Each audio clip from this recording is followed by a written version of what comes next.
تبارك الذي نزل الفرقان على عبده ليكون للعالمين نذيرا.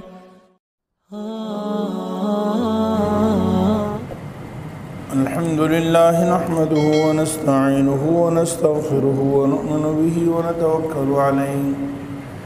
ونعوذ بالله من شرور أنفسنا ومن سيئات أعمالنا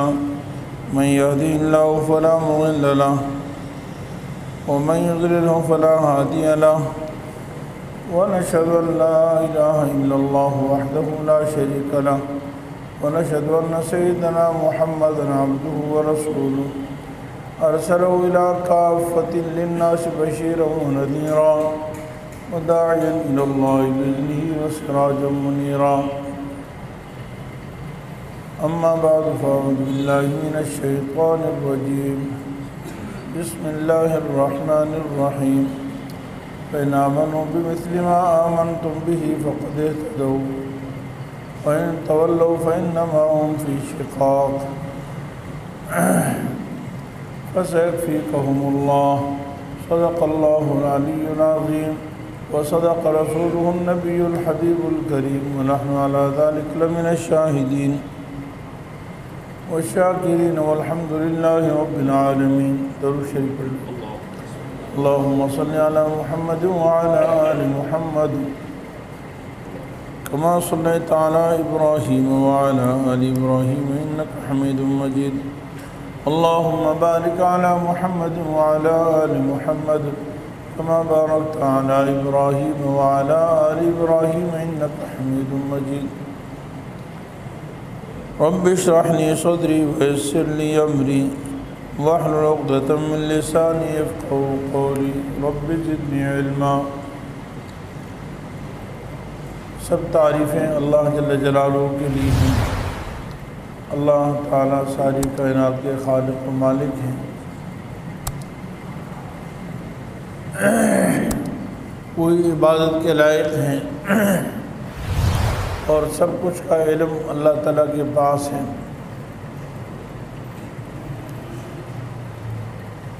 اللہ تعالیٰ نے اس ساری کائنات کو بنایا اور ان میں سے بعض انسانوں کو بعض کی ہدایت کا ذریعہ بنایا. انبیاء علیہ السلام کے بعد صحابہ اکرام کا مقام ہے. اللہ تعالیٰ نے ان کو امت کی ہدایت کا رہبری اور رہنمائی کا مقام اور ذریعہ بنایا ہے. حضرت سیدنا امیر معاویہ رضی اللہ تعالیٰ عنہ کو بھی یہ شرف اور اعزاز حاصل ہے کہ آپ حضور صلی اللہ علیہ وسلم کے صحابی ہیں. آج چونکہ 23 رجب المرجب ہے،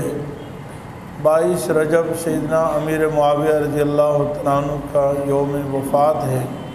دنیا سے رخصت ہوئے ہیں. اس لیے مختصر سی کچھ گفتگو حضرت سیدنا امیر معاویہ رضی اللہ تعالیٰ عنہ کے بارے میں کریں گے تاکہ ہمیں ان کے مقام اور مرتبے کا بھی کچھ احساس ہو اور دوسرا ہم ان کی اقتداء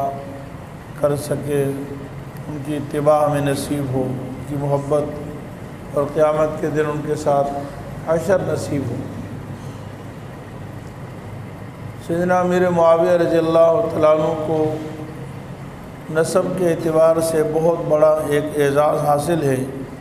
کہ آپ 5ویں پشت میں نبی کریم صلی اللہ علیہ وسلم کے ساتھ آپ کا نسب مل جاتا ہے. آپ صلی اللہ علیہ وسلم کے ددیال میں عبد مناف ہیں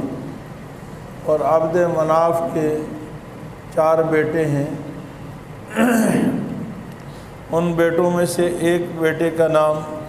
ہاشم ہے اور ایک بیٹے کا نام عبد شمس ہے. تو ہاشم کی اولاد میں سے امام الانبیاء جناب حضرت محمد صلی اللہ علیہ وسلم ہیں اور عبد شمس کی اولاد میں سے جناب امیر معاویہ رضی اللہ تعالیٰ عنہ ہیں. گویا کہ عبد مناف میں جا کر رسول اللہ صلی اللہ علیہ وسلم کا نسب نامہ اور جناب حضرت امیر معاویہ رضی اللہ عنہ کا نسب اکٹھے ہو جاتا ہے۔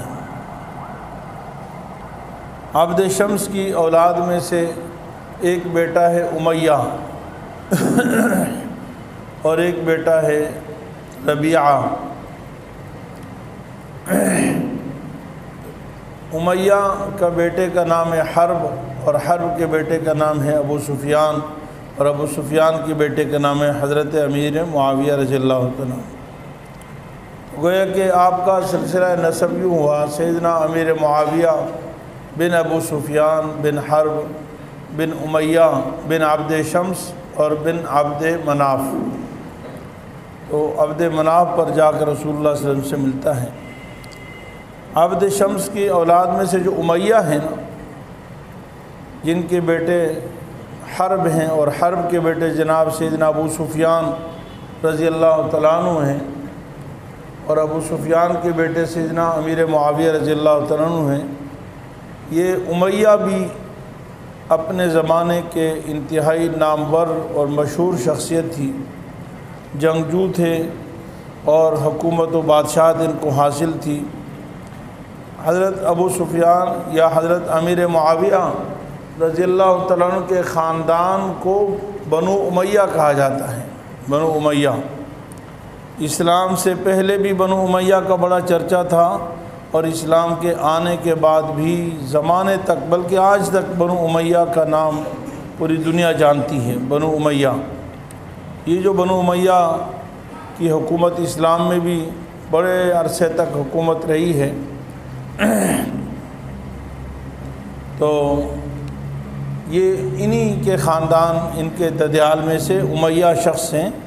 وہ ان کے نام سے یہ مشہور ہے خاندان اور یہ لقب۔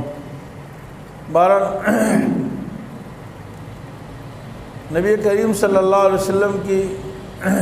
ایک حدیث ہے کہ اسلام سے پہلے اللہ تعالیٰ نے جن کو شان و شوکت، قوت و طاقت، حکومت و بادشاہت عطا فرمائی، اسلام کے آنے کے بعد بھی اللہ تعالیٰ ان کو شان و شوکت، ان کو قوت اور حکومت عطا فرمائیں گے۔ مطلب اسلام کسی کی عزت اور کسی کی حکومت، کسی کی شان میں کمی نہیں لاتا ہے، بلکہ اگر کسی کے اندر یعنی شان و شوکت کی اہلیت اسلام سے پہلے ہے، تو اسلام کے آنے کے بعد اس کی عزت اور اس کی عظمت میں اور اضافہ ہوگا، کمی نہیں ہوگی۔ تو حضور صلی اللہ علیہ وسلم نے فرمایا کہ اگر اسلام لانے سے پہلے اگر وہ عزت والے تھے، عظمت والے تھے، حکومت والے تھے، تو اسلام کے آنے کے بعد بھی ان کی عزت اور شان و شوکت میں اضافہ ہوگا۔ تو حضرت امیر معاویہ رضی اللہ تعالیٰ عنہ کی خاندان اسلام سے پہلے بھی شان و شوکت والا تھا، اسلام میں آنے کے بعد اور زیادہ بڑھ گیا۔ حضرت سیدنا ابو سفیان رضی اللہ تعالیٰ عنہ کو آپ سب جانتے ہیں کہ ابو جہل اور ابو لہب اور عتبہ شیبہ، یہ جو عتبہ ہے یہ بھی حضور حضرت امیر معاویہ کے یعنی خاندان سے ملتا ہے، امیہ کی اولاد میں سے ہے۔ تو بہرحال جو آپ صلی اللہ عتبہ بن ربیعہ یہ مشہور دشمن تھا آپ صلی اللہ علیہ وسلم کا، اور یہ وہ شخص تھا جس نے حضور صلی اللہ علیہ وسلم کے سامنے لا کر یہ پیشکش کی تھی کہ اگر آپ کو عرب کی خوبصورت لڑکی چاہیے تو وہ ہم آپ کو عطا کر دیتے ہیں، اگر مال و دولت چاہیے تو آپ کو مال و دولت پیش کر دیتے ہیں، اگر عرب کی حکومت چاہیے تو آپ سے زیادہ سمجھدار آدمی ہمیں نظر نہیں آتا، ہم عرب کی حکومت کا آپ کے حوالے کر دیتے ہیں،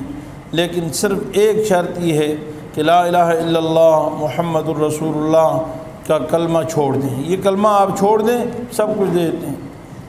نبی کریم صلی اللہ علیہ وسلم نے ارشاد فرمایا کہ اگر میرے ایک ہاتھ میں سورج اور ایک میں چاند رکھ دیا جائے تب بھی اللہ کی قسم میں مجھے اللہ نے جو کلمہ دیا ہے اس کی دعوت نہیں چھوڑوں گا۔ آپ صلی اللہ علیہ وسلم نے اس کے سامنے ایک قرآن کریم کی آیت تلاوت فرمائی، قل انما انا بشر مثلکم یوحی الی انما الہکم الہ واحد فمن کان یرجو لقاء ربی فلیعمل عملا صالحا ولا یشرک بعبادت ربہ احدا۔ اگرچہ اس کو ایمان تو نہیں ملا تھا، لیکن آپ صلی اللہ علیہ وسلم کے سامنے گفتگو کر کے جب واپس آیا تو اس نے بے اختیار اپنی قوم سے کہا کہ خدا کی قسم آج تک میں بڑے بڑے بادشاہوں کے پاس گیا ہوں، بڑے شاعروں کی کلام سنی ہیں، بڑے بڑے سمجھدار اسکالر سے میری ملاقات کی ہے، لیکن میرے بھتیجے محمد کا کلام ایسا کسی کے ساتھ بھی نہیں ملتا، یہ مجھے سچا کلام لگتا ہے۔ میرا مشورہ یہ ہے کہ اس کو اپنے حال پہ چھوڑ دو، اگر یہ غالب آ گیا تو ٹھیک ہے، اس میں ہماری عزت ہے، ہم بھی اس کے ساتھ ہو جائیں گے، اور اگر یہ اس کا کلمہ حق نہ ہوا اور خدا نخواستہ کوئی دھوکہ ہوا تو پھر ہم اس کے مقابلے کے لیے کافی ہیں، ہم سے آگے نہیں بڑھ سکتا ہے۔ بہرحال حضرت سیدنا ابو سفیان رضی اللہ تعالیٰ عنہ نے ابو جہل وغیرہ کی موت کے بعد جتنی جنگیں ہوئی سب جنگوں میں کفار کی طرف سے قیادت سیدنا ابو سفیان رضی اللہ تعالیٰ عنہ کرتے رہے، یعنی جب کفر کی حالت میں تھے اس وقت، اور فتح مکہ جب ہوا تو اس میں جناب سیدنا ابو سفیان رضی اللہ تعالیٰ عنہ دائرہ اسلام میں داخل ہوئے، اور اسی کے ساتھ حضرت امیر معاویہ رضی اللہ تعالیٰ عنہ بھی دائرہ اسلام میں داخل ہوئے۔ بتانا ہی چاہتا ہوں کہ اسلام لانے سے پہلے بھی ان کے خاندان میں شان و شوکت، بادشاہت، حکومت، لڑائی جھگڑا، اور یعنی یہ ان کے فطری جذبات تھے، ان کی خاندانی وراثت تھی۔ اس لیے نبی کریم صلی اللہ علیہ وسلم نے جب مکہ فتح ہوا تو وہاں پر یہ بھی اعلان فرمایا تھا، جہاں اور بھی کئی سارے اعلان تھے، ان میں سے ایک اعلان یہ بھی تھا کہ من دخل دار ابی سفیان، یعنی جو شخص ابو سفیان کے گھر میں داخل ہو جائے گا اس کو بھی معاف ہے، فہو آمن، اس کو بھی امن ہے، کیونکہ ابو سفیان قوم کے سربراہ تھے، خاندان کے بڑے تھے۔ آپ صلی اللہ علیہ وسلم نے اسلام لاتے ہی اس کو عزت عطا فرمائی، اور حضرت ابو سفیان رضی اللہ تعالیٰ عنہ کو یہ بہت بڑا اعزاز حاصل ہے کہ حضرت ابو سفیان رضی اللہ عنہ کی بیٹی جناب سیدہ ام حبیبہ رضی اللہ تعالیٰ عنہ یہ پوری امت کی ماں ہیں، یعنی حضور صلی اللہ علیہ وسلم کی بیوی ہیں۔ تو اس طرح حضرت ابو سفیان رضی اللہ تعالیٰ عنہ گویا کہ حضور صلی اللہ علیہ وسلم کے سسر ہیں، اور حضرت امیر معاویہ رضی اللہ تعالیٰ عنہ جناب سیدہ ام حبیبہ رضی اللہ تعالیٰ عنہ کے سکے بھائی ہیں۔ تو سسرالی رشتہ بھی حضور صلی اللہ علیہ وسلم سے ملتا ہے، کیونکہ اسلام سے پہلے ان کے یہ جنگجو تھے، عرب کے بادشاہ تھے، بڑے تھے، اس لیے رسول اللہ صلی اللہ علیہ وسلم اسلام لانے کے بعد بھی ان کی صلاحیتوں اور ان کے کارناموں صلی اللہ علیہ وسلم نے جس طرح 5-6 صحابہ اور تھے، اسی طرح حضرت امیر معاویہ رضی اللہ تعالیٰ عنہ باقاعدہ کاتب وحی میں ہیں۔ اس لیے اگر کوئی شخص نعوذ باللہ حضرت امیر معاویہ رضی اللہ تعالیٰ عنہ کو غلط کہتا ہے اور ان پر الزام لگاتا ہے اور ان کو نعوذ باللہ ظالم اور فاسق کہتا ہے، تو پھر اس کا دوسرا مطلب یہ ہے کہ اس کو قرآن پر بھی اعتماد نہیں ہے، کیونکہ قرآن کو سب سے پہلے لکھنے والی شخصیت کا نام سے نا امیر معاویہ رضی اللہ تعالیٰ عنہ، یعنی آسمان سے جب وحی نازل ہوئی تو وہی سب سے پہلے کسی نہ کسی صحابی کو آپ صلی اللہ علیہ وسلم بلاتے اور فرماتے کہ لکھو۔ حضرت امیر معاویہ رضی اللہ عنہ بھی ان صحابہ کرام میں داخل ہیں۔ پھر وہی لکھنے والوں کی فضیلت اللہ کے قرآن نے خود بیان فرمائی ہے۔ سورہ عبسہ قرآن کریم کی آخری پارے میں سورت ہے، اس میں ارشاد باری تعالی ہے فی صحف مکرمہ مرفوعات مطہرہ بأیدی سفرہ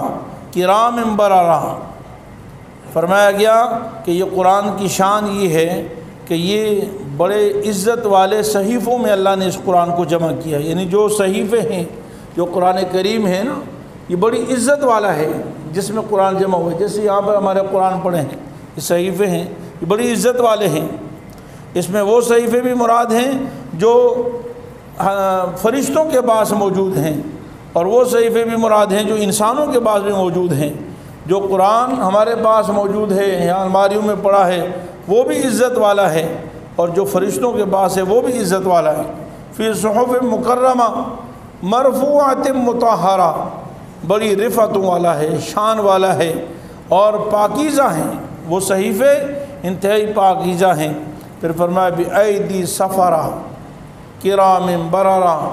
یعنی بڑے عزت والوں کے اور بڑے مقدس ہاتھوں میں ہیں، جو عزت والے ہیں، جو لکھنے والے ہیں نا، لکھنے والے ایسے ان کے مقدس ہاتھ ہیں، کرام، جو عزت والے ہاتھ ہیں، بررہ، بڑے نیکوکار ہیں۔ یعنی اللہ تعالیٰ ان قرآن کریم کی بھی عظمت بیان فرما رہے ہیں، اور قرآن کریم کو جو اٹھانے والے ہیں، قرآن کریم کو جو لکھنے والے ہیں، ان کا مقام بھی بیان فرما رہے ہیں کہ وہ بڑے عزت والے ہیں، بڑے نیکوکار ہیں، اور اللہ کے ہاں مقبول ہیں، ان کا اونچا مقام ہے۔ اور ان آیات کے مصداق میں جہاں فرشتے داخل ہیں، ان آیات کے مصداق میں کاتبین وحی داخل ہیں، یعنی جنہوں نے قرآن کریم کو اپنے ہاتھوں سے لکھا ہے۔ اور ان میں سے حضرت سیدنا امیر معاویہ رضی اللہ تعالیٰ عنہ ہیں۔ حضرت امیر معاویہ رضی اللہ تعالیٰ کو ایک اور خصوصیت بہت بڑی حاصل ہے کہ آپ صلی اللہ علیہ وسلم نے کئی موقعوں پر حضرت امیر معاویہ کو کئی دعائیں دی ہیں۔ فرمایا اللہم علمہ الکتاب وعلمہ الحساب وقہ العذاب، اے اللہ معاویہ کو کتاب کا علم بھی عطا فرما، اور حضرت امیر معاویہ کو حساب کا، ریاضی کا علم بھی عطا فرما، اور امیر معاویہ رضی اللہ عنہ کو قیامت کے دن کے عذاب سے محفوظ فرما۔ ایک حدیث میں ارشاد باری تعالیٰ ہے اللہم املأہ علما، اے اللہ امیر معاویہ کے پیٹ کو، اللہ امیر معاویہ کو علم سے بھر دے۔ ایک حدیث میں ارشاد باری تعالیٰ ہے اللہم اجعلہ ہادیا مہدیا واہدی بھی، اے اللہ امیر معاویہ رضی اللہ تعالیٰ عنہ کو ہادی بھی بنا، مہدی بھی بنا۔ ہادی کا مطلب دوسروں کو ہدایت دینے والا بنا، اور مہدی بنا یعنی خود بھی ہدایت یافتہ ہو، واہدی بھی، اور ان کے ذریعے سے انسانیت کو ہدایت عطا فرما۔ ایک حدیث میں آیا اللہم اجعل معاویہ ہادیا ومکن لہ فی البلاد، اے اللہ معاویہ کو ہدایت عطا فرما،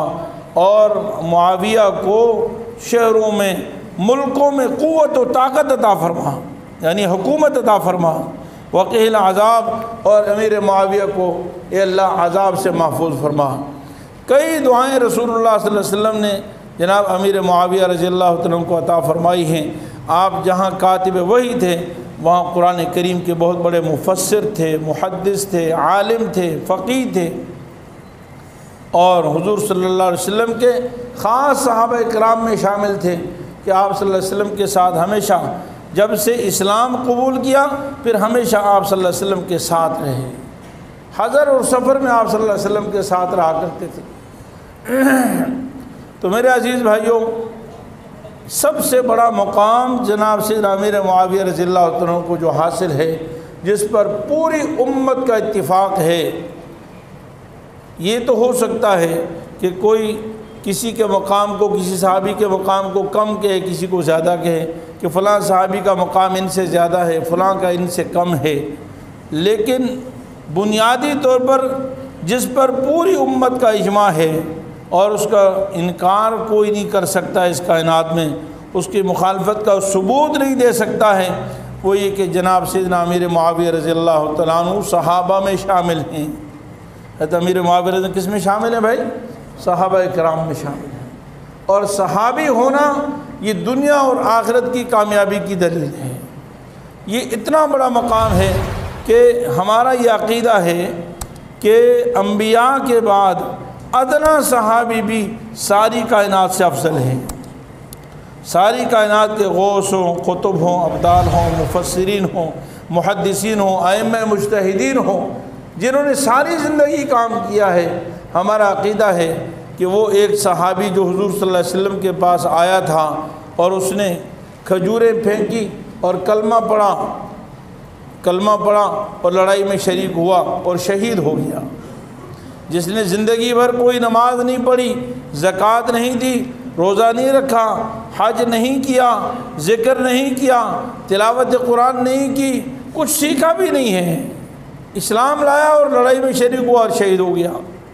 ہمارا یہ عقیدہ ہے کہ ساری امت مل جائے، اس صحابی کے تک پہنچنا تو دور کی بات ہے، اس صحابی کو کہ پاؤں کو لگنے والی گرد و غبار کے مقام تک بھی نہیں پہنچ سکتے ہیں۔ صحابہ کا مقام اتنا اونچا ہے، صحابہ کا دفاع خود قرآن نے کیا ہے، صحابہ کا دفاع خود صاحب قرآن جناب سیدنا محمد مصطفیٰ صلی اللہ علیہ وسلم نے کیا ہے۔ سب صحابہ کے لیے اللہ تعالیٰ نے فرمایا وَكُلًّا وَعَدَ اللَّهُ الْحُسْنَى، ہم نے سارے صحابہ سے جنت کا وعدہ لیا ہے، جنت کا وعدہ کیا ہے۔ سارے صحابہ کے لیے قرآن نے کہا رضی اللہ عنہم ورضوا عنہ، ہم اللہ ان سے راضی ہے اور وہ صحابہ اللہ سے راضی ہو چکے ہیں۔ ان کے ایمان کی گواہی اللہ کا قرآن دیتا ہے، ان کے تقوی کی گواہی اللہ کا قرآن دیتا ہے، ان کے سجدوں کی گواہی اللہ کا قرآن دیتا ہے، ان کے رکوع کی گواہی اللہ کا قرآن دیتا ہے، ان کے جہاد فی سبیل اللہ کی گواہی اللہ کا قرآن بیان کرتا ہے، ان کی ہجرت کی قبولیت کی شہادت اللہ کا قرآن بیان کرتا ہے، اللہ کے راستے میں شہادت کو اللہ کا قرآن بیان کرتا ہے، اللہ کے راستے میں تکلیف اور مشقت پریشانیاں برداشت کرنے کو اللہ کا قرآن بیان کرتا ہے۔ میرے عزیز بھائیوں، پھر اس سے بڑھ کر پھر حضرت امیر معاویہ رضی اللہ تعالیٰ عنہ کو کسی چیز کی اور امت میں کسی کی صفائی کی ضرورت نہیں ہے۔ ہم تاریخی روایات دیکھتے ہیں، تاریخی کتابوں کو دیکھتے ہیں، کیا ایک طرف اللہ کا قرآن ہے، ایک طرف نبی کا فرمان ہے، اور ایک طرف مورخین کی کتابیں ہیں۔ قرآن و سنت کے مقابلے میں، احادیث کے مقابلے میں ساری دنیا کی تاریخ کی کتابوں کی کوئی حیثیت نہیں ہے۔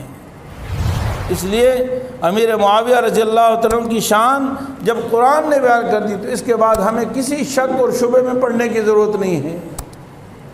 ان کی زندگی کے اگر کوئی معاملات تھے، حضرت سیدنا علی رضی اللہ عنہ سے کوئی لڑائی ہوئی تھی یا حضرت اماں عائشہ رضی اللہ عنہ کے مقابلہ میں آئے تھے، تو اللہ تعالیٰ کو معلوم نہیں تھا کیا؟ سب اللہ کو معلوم ہیں، بڑوں کی باتیں ہیں، ہمیں اس میں پڑھنے کی ضرورت نہیں ہے۔ ان سب کے باوجود جب اللہ تعالیٰ کہنے رضی اللہ عنہم ورضوا عنہ، اور پوری امت کا اجماع ہے کہ صحابہ اکرام کے مشاجرات میں ہمیں کسی قسم کی گفتگو کی اجازت ہی نہیں ہے،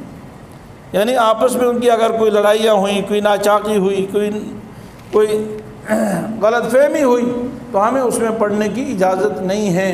وہ جانے اور اللہ تعالیٰ جانے، جب رب خود کہہ رہا ہے کہ میں نے سب کو معاف کر دیا ہے اور میں ان سے راضی ہوں اور وہ امت کے لیے رہبر و رہنما ہیں، تو ہمیں ان کے بارے میں اگر گفتگو کریں گے